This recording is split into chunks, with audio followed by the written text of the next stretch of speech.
Ladies and gentlemen, welcome back to the channel. Today we're going to go quickly through another one of my table predictions for this season. It isn't the Scottish Premiership, we done that last week. This week we're moving on to what is known as the biggest league in the world. We're going to do our predictions for the Premier League 2017-18 season. Before we quickly move into it, just hoping, I just want to have a quick wee statement before we move on. Not really a statement, I just want to give my side of things. I just hope this season is far more entertaining because in the 2016-17 term, in my opinion, it was the worst year I've ever seen in the Premier League. I thought it was incredibly boring. There was no really an exciting team for me to ever watch. There was never an exciting game, and the title charge was just Chelsea the whole season. There was not really... Everybody went on about Tottenham challenging them at the last minute, and they never really... There was never really a challenge for Chelsea. There was never really any excitement anywhere in the table for me, and it was an incredibly boring season.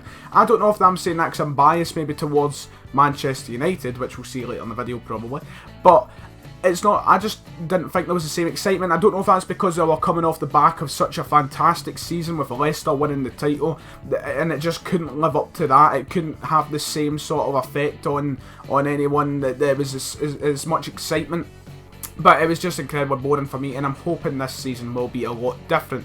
But I've decided to give my predictions, and at the end of the year we'll look back and see where I was right and where I was wrong. I'll probably, mostly, be wrong, but it's worth having a wee pop anyway. So here we go, I'm going to predict from 20th up to 1st. We'll try and go through as quickly as possible so it doesn't drag on too long, but we'll try and give a wee bit of depth into why each team I think will finish well. You know how these videos goes, hopefully it goes well. So let's start at the bottom. So we're starting in the relegation zone then, and why not start from 20th? You'll see the three teams at the side of the screen now, but we'll start from 20th and go up. Now I'll explain why I've got these three teams in the relegation zone. So 20th, and right at the bottom I've got Huddersfield, and to be honest, so has the majority of anyone you'll see doing a video like this. It's not that I don't have faith in Huddersfield, but their team is just not Premier League standard for me. It's just not Premier League quality, and I don't think they've got what it takes to stay up. Who knows, they might prove me wrong. I would love to see them prove me wrong. It's not like I've got anything against Huddersfield. If anything, I'd love to see them stay up just to prove that the underdogs can do it. But they're just not strong enough to stay up my eyes. The signings they've made a lot of signings, but none of them are anyone that you would associate with a Premier League team in my opinion. And the fact that Tom Ince has came in has just really solidified that. Tom Ince has been someone for so long who was always said to be this, that, great and all that, but he spent his whole career in the Championship, and now he's coming up, and just players like him and the other signings I've made, Moy and all that, I just don't think they're going to have that Premier League quality that's going to keep them above, keep them afloat even in the Premier League. So I do see Huddersfield going down sadly, but don't get me wrong, I won't be too upset if I do get this one wrong. I'm just going by the probability here, and the probability is that they will finish bottom, but Huddersfield fans should be ecstatic enough that their team is in the Premier League. If they go down, it's not that bad, because what were they expected to do in all honesty? So anyway, moving on to 19th is another Premier League team. It's Brighton. Sorry, another promoted team I might say. Another team just coming up, but once again the same sort of situation. I just don't think they've got that strength to compete with the other teams. This is where it comes for these teams like Huddersfield and Brighton. Home form means so much. They need to take their home games and play like Burnley did at Turf Moor last season. For so long, Burnley were so good at Turf Moor, and it's really what kept them afloat towards the end of the Premier League season. When it was coming to the end, it was getting really tight. It looked as though Burnley could go down, and I think they would have went down if it wasn't for their form at Turf Moor early in the season, and that's what's really going to matter to Brighton and Huddersfield. Brighton have also been handed a very difficult start. They've got Manchester City in game 1, and I don't know, I feel like Brighton are just going to struggle to really get some form of consistency, and morale might get damaged after getting battered and such, but I just don't see them having the strength to stay up, and I do think those two newly promoted teams, Brighton and Huddersfield, will finish in the bottom two spots. But once again, I'd love to see the both of them stay up, but it's just the squads I don't think are anywhere near strong enough to call themselves Premier League quality at this moment in time. Moved on to 18th isn't someone who just came up. It's actually Burnley, and up until about yesterday I thought Burnley would stay up. I changed it last minute and I put Burnley in the relegation zone for the main reason they've just not signed well in my eyes. They've not improved enough to stay up in the Premier League. The signings they're bringing in, they've brought in Joe fucking Walters, John Walters. What's it? John Walters, that's it. It's not Joe, it's John. John Walters. They've brought him in. I mean, where is the justification? How can you justify that as a signing? I don't see the quality in him whatsoever. I feel it's a really poor signing. Someone's not going to keep you up in the Premier League. They signed somebody else along the same kind of questionable route. I can't mind who it is. I'm going to go and check actually. Phil Bardsley, that was it. When you're bringing in players like Phil Bardsley and John Walters, I don't see how that improves the team in any way. If anything, I feel like that, takes away from the team. I feel like they're going to struggle. Towards the end of last season, they started struggling a bit more, and it was really that home form that mattered, and Burnley are going to need that again to stay up, but just this time I see them going down, and I think it might be very narrowly. Burnley is a team who I actually quite respect, and I like. I'm a big fan of Sean Dyche, and he's done a superb job over his time with Burnley in the last few years, and I don't exactly want to see them go down. I think it'd be a bit of a shame. But it's just they've not signed well, and I feel like they're just going to follow from where they finished off last season with some poor results, and it's going to see them go down this season, sadly. Moving on to the bottom half, the rest of the bottom half of the table then, and we'll quickly go through these. I'll spend more time talking about the top sides probably, because I think that makes a lot more sense than talking about the likes of Crystal Palace. Talk about Crystal Palace, I've got them at 17th. I've got them right on the edge of relegation, which I feel like is one of the ones that could go and prove me wrong a lot. I think they might prove me wrong. I thought Sam Allardyce started pulling things back at Crystal Palace, doing quite well, but then he left, and now they've brought in Frank de Boer, who's not got any Premier League experience. In all honesty, don't think he's a great manager. He done well at his time at Ajax, but to tell you the truth, and in my opinion, Ajax at that time when he was manager were always going to be winning what they were winning in Holland, for the fact that they were the dominant team. It's the same situation as Celtic. If you put anyone in charge of Celtic at the current minute, they wouldn't go to the extent of Brendan Rodgers, I think, win like an invincible treble and all that, but would win the league. And Ajax were winning leagues under Frank de Boer. It doesn't matter who the manager is. It's the same with like Bayern Munich. Put anyone at the head of the Bayern Munich team at the current minute, and they'd easily win the Bundesliga. And I think it's the same situation with Frank de Boer at Ajax. And then he went to Inter Milan, and he was sacked within months. Was it maybe a year? I don't know, but I think it was below a year anyway. I just don't feel like he's going to be the best appointment for Crystal Palace. I don't know if he'll see out the season. Well, I mean, if they finish 17th, I think he'll definitely not see out the season. But I don't know. I just don't have the faith that Crystal Palace, or the belief that Crystal Palace can finish much higher. I think they're going to have a really poor season. And I feel like this is one of the teams that can go either way, though. It really depends on the management. As I said, the deciding factor for me is I just don't think Frank de Boer's a great manager. On to 16th, Watford. What I said it so weird there. Watford were a team who originally I had in the relegation zone from the end of last season. I thought they were going to go down, but then they hired Marco Silva as manager, and Marco Silva has left a very good impression on me personally from his time at Hull, and I think he is a good manager. And he's had a previously before going to Hull, he had a decent career. He's no silly appointment. I think he's going to be able to keep Watford up this season, and that's what influenced my decision to take them out from predicting them to be a relegation side. I think Marco Silva really will be the swaying factor in keeping Watford up, and I do see them staying up. Whether it's comfortably or not is a different situation, but I think they've appointed really well there with a manager who proved at Hull last season that he can do it in the Premier League. It's always a risk bringing in a manager, I think, if they've got no Premier League experience. But Marco Silva came in, and he was so close to keeping Hull up in a situation which looked as though they wouldn't stay up. And of course they didn't, but he was so close, and it was only until the last couple of games where he bottled it royally that he was showing that he can do something. So I think Watford will stay up, and they've still got a good few players in there who also, I think, help keep them up. Above that, we've got Stoke. Stoke are a team that always confusing. One season I'll be saying to myself, I think Stoke can go and push for top half, they're a good team. But at the same time, there's just something about Stoke that makes me feel like they're going to have a shite season. And this season is one of the first ones where I've thought they're going to have a really bad season. I think Mark Hughes, saying that, will keep his job throughout the whole season. I think it'll be... They always start the season poorly. They always do at Stoke. They're in the relegation zone all the time for the first few games. And you can see it in their pre-season. It's the reason I've got them here sitting at... where I'm just checking where I've got them sitting. 15th. It's the reason I've got them at 15th. Because their pre-season hasn't been the greatest. I mean, they've just come off the back of getting pumped off Bundesliga 2 side St. Pauli, the second division side from Germany. They got pumped 4-2. Their pre-season hasn't been strong. I feel like they'll struggle to take off the mark once again. They've just lost Arnautovic. So they really rely on, the Berahino, Shaqiri. They've got to rely on Buckland having a fantastic term in goals once again. I feel like it's going to come down to relying on certain players, and I don't think that's enough to keep you closer to the top half. but I do see them struggling. They probably will pull it back a wee bit, but it's a consistency that matters for Stoke. But I've got them at 15th. Above that, moving on to Swansea, who appointed, obviously, what's his fucking face? Paul Clement, that's it. They appointed Paul Clement last season. He came in, done a marvellous job, managed to keep them up. I feel like they're going to have a strong season once again. Not a strong season, but a much stronger season from last season. I feel like he's got to pick up where he left off, keeping Swansea up. Wee bit of momentum heading into the season, probably.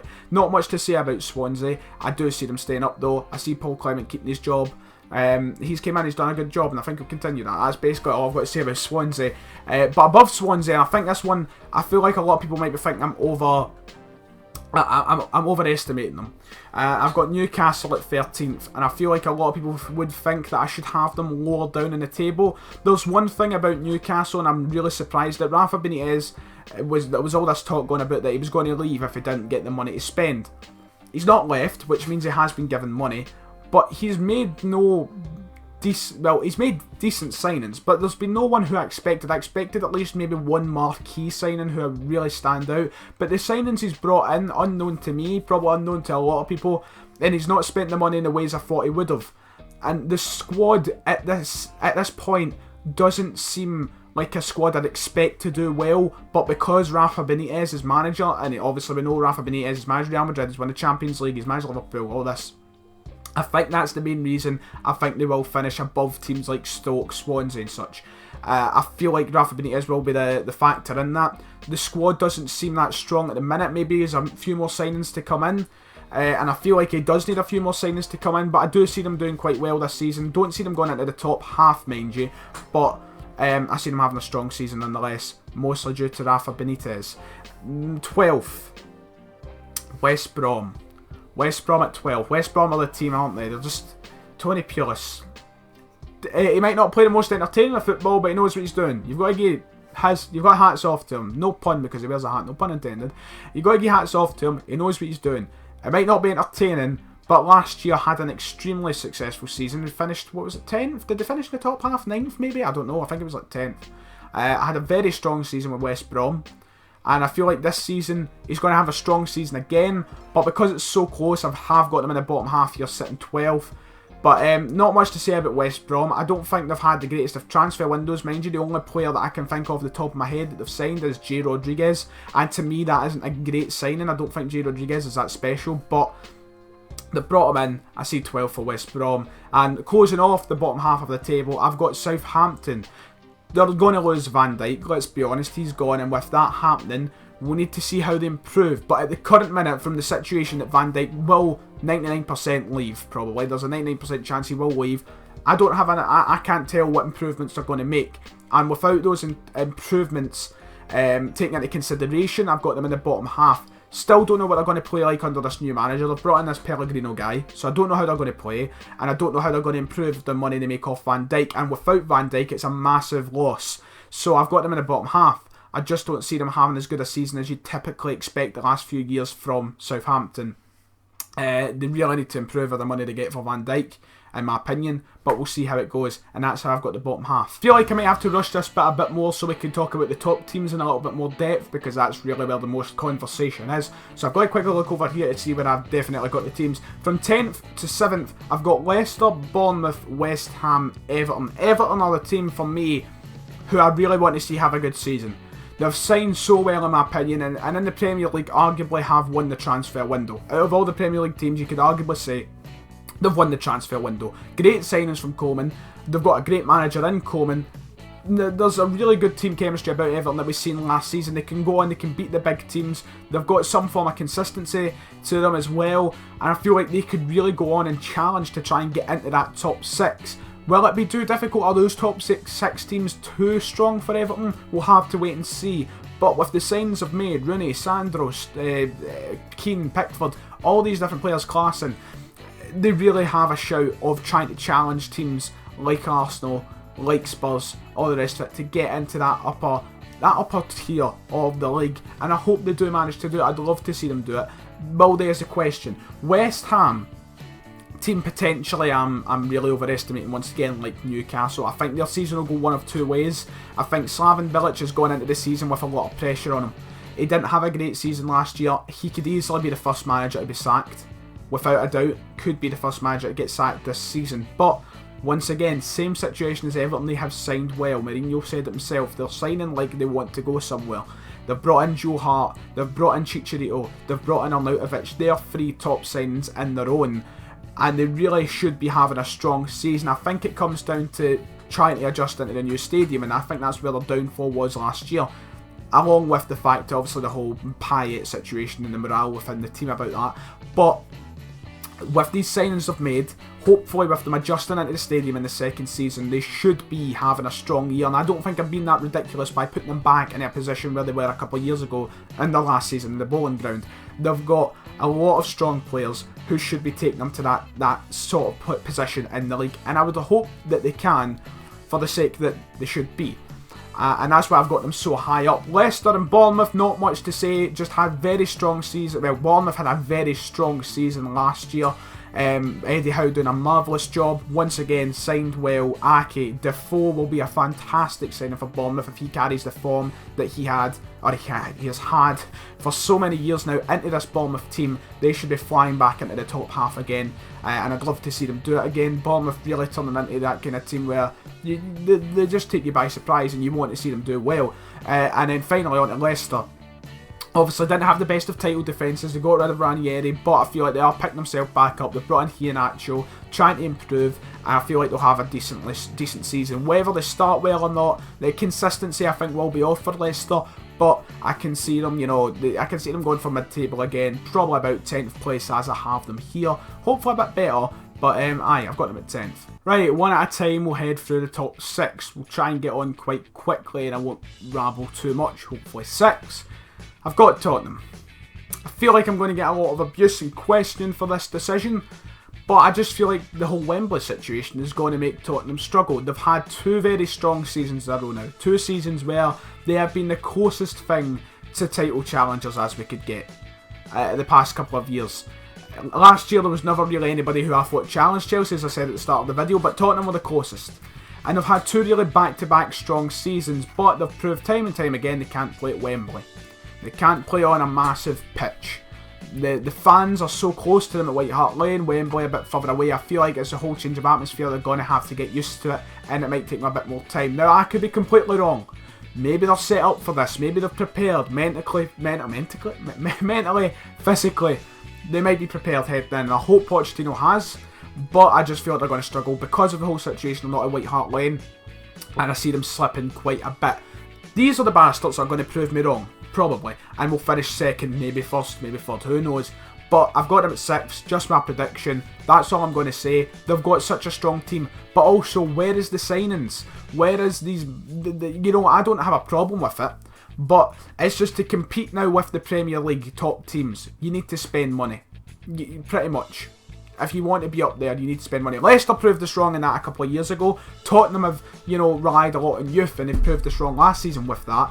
But how long can they keep it up for is the question. They might improve drastically in the next month up until deadline day, so who knows, might need to reassess, put them high on my predictions, but right now I've got them 6th. 5th, I have Liverpool. Once again, it's so difficult to decide this top 6 this year. This is what really you have to spend a lot of time and think about why you're putting the teams in each position, because Liverpool, I feel like, can be a top 4 side, but if they lose Coutinho, which is getting likelier by the day now, I feel like they're going to struggle a lot. And they've still not got a strong defence in my opinion, which is going to let them down. I feel like they're going to just get unlucky with injuries once again, and then it comes down to missing players like Mane, and then they just start playing shit. The phone. Oh, you're joking. Right, what I was saying, I feel like they get unlucky with injuries every year, Liverpool, especially last year. They lost Mane, they lost Coutinho at a point, and then they start to struggle. Hopefully, I don't like Liverpool. Hopefully they don't get as unlucky with injuries, but I do see it happening. I just see them missing out narrowly on top 4. Just my opinion. I feel like the other 4 teams are just a bit stronger, especially defensively, than Liverpool, and I feel like that's going to cost them a place in the top 4. Maybe wrong, who knows. Wenger in or Wenger out? It's going to be asked so many times throughout the season, let's be honest. There'll probably be a point by the first week of the season where fans will have their banners out, wanting Wenger away for the club. But Lacazette, first of all, think it's a great signing, think he'll score goals for them. A factor and put them in the top 4 for me. feel like a lot of people are writing Arsenal off, and I can't see the justification why they're doing it. I don't see why Arsenal should be wrote off. Aye, they had a bad year last season, but that was the first time in how many years they missed out in top 4. The first of which I imagine Arsene Wenger doesn't want to happen again. I feel like this season he's going to be a lot more ruthless, a lot more aggressive in his play. I feel like he'll want the team to go and just go the full way, even challenge for the title as much as they can. I don't see them quite getting to that extent, but I definitely see them getting a top 4 finish. They look strong. I only caught the second half of the Community Shield game the other day, but they looked strong in the second half. They were playing good football, they were flowing well, the chemistry was there, and I feel like this season Arsene Wenger is going to be quite ruthless and get it into the team that you either play or you're out. And I feel like he's going to want a massive improvement. He signed this 2-year deal. It'll be his last 2 years at Arsenal, and I think he'll want to close it off in some sort of style that will get him the respect that I feel he deserves, and he does deserve. From the fans, from all the doubters, from all the people who hate him, the people who want him out. I feel like that's going to come back. This season, I can see them challenging as much as they possibly can. For me, that is a 4th place finish, but it's somewhere to maybe lead them up to next season challenging for the title once again. I see Arsenal on the top 4. Do not think they should be wrote off. I think they will do it. I think they'll get a top 4 finish. I've got them 4th. At 3rd, I have the current champions, the reigning defending champions. There's Doug Spartan. Sorry if you can hear that. I think they're just going to struggle with the European football this season. Not struggle to the extent where they're finishing outside the top 4. Just struggle to the extent where they won't be challenging for the title again. I think it's strictly going to be between the 2 Manchester clubs this year. I think most people are going to agree. We'll come on to that. We'll talk about the strengths and such of the Manchester sides when we come to them and the predictions. But I feel like the European football is going to catch back up in Chelsea. Last year they had it quite easy where they didn't have to worry about that. Really gave them a massive advantage in that challenge going for the title. And I'm not taking away anything from Antonio Conte when saying that, or the Chelsea side did win the league. They'd done it. He tried a new system. He brought the 3 men at the back, the 3-5-2 kind of thing. Brought it to Chelsea. It worked. And they went and won the title after having quite a poor start as well. And they went and won the title. With ease, may I say. Once they took the top, there was no going back. But this year, I feel like the whole throwing in all the cup competitions, throwing in European football, it's going to get on top of Chelsea and it's going to take some readjusting. Also, I feel like Morata is not going to be any sort of improvement on Costa. I feel out of all these big strikers who've signed, Lukaku, Lacazette, Morata, out of those strikers, I feel Morata's going to do the worst. I don't know, I can see £70 million, never in a million years. And I think 90 million was extreme for Lukaku, but 70 million for a guy who's sat on the bench for most of his career is a massive extreme. I understand he played for Real Madrid, but £70 million, I just don't see him having as strong a season Lukaku and such. That'll come back to bite me in the arse. Watch it happen. I'm saying it now. Come back to bite me in the arse. You'll end up scoring about fucking 30 goals. But I just see European football getting on top of Chelsea and they're going to struggle to retain the title. I think I see them finishing 3rd. So this is where things heat up, isn't it? This is where it all heats up. Who do I think is going to win the title? Who do I think is going to be the runners-up? Before I say who I think is going to finish 2nd, can I just state to the strongest... Can I convince you as strongly as possible that I think this will be such a close title race this year, potentially coming down to the last game of the season. I'm trying to put my bias aside, and at 2nd, I've got Man City. Look, as I said, I think it's going to come down to the very last game or something along those lines. It's going to be till the very end. These two teams, Man City, Man United, there's not a lot that separates them for me. Jose Mourinho has to change the football played at Man United. We'll get on to that. But I feel like he's going to win the war between him and Pep. That's me being biased probably. And also just want to be a little bit different because everybody's saying Man City. I'm not going to be disheartened if Man United don't win the league. Don't get me wrong. Not going to be disheartened if they get a challenge for the title. Great improvement from what Man United have had for the last few seasons. But Man City, they've got a strong backline now. They've sorted out their defence. They've spent so much money on that backline. The chances of Van Dijk coming in as well are quite high. So that's another defender. They've got a strong attack, as we know. They've brought in a new goalkeeper to sort out the whole issue with Bravo there. They've got a strong team from back to front, the exact same situation as Man United. They've got the 2 strongest squads in the Premier League without a shadow of a doubt, and it's going to come down to those 2 for the Premier League title. Man City at 2nd, I can see them just losing the war of the wits at some point. The derbies will be vital. The derbies will be vital in this title race.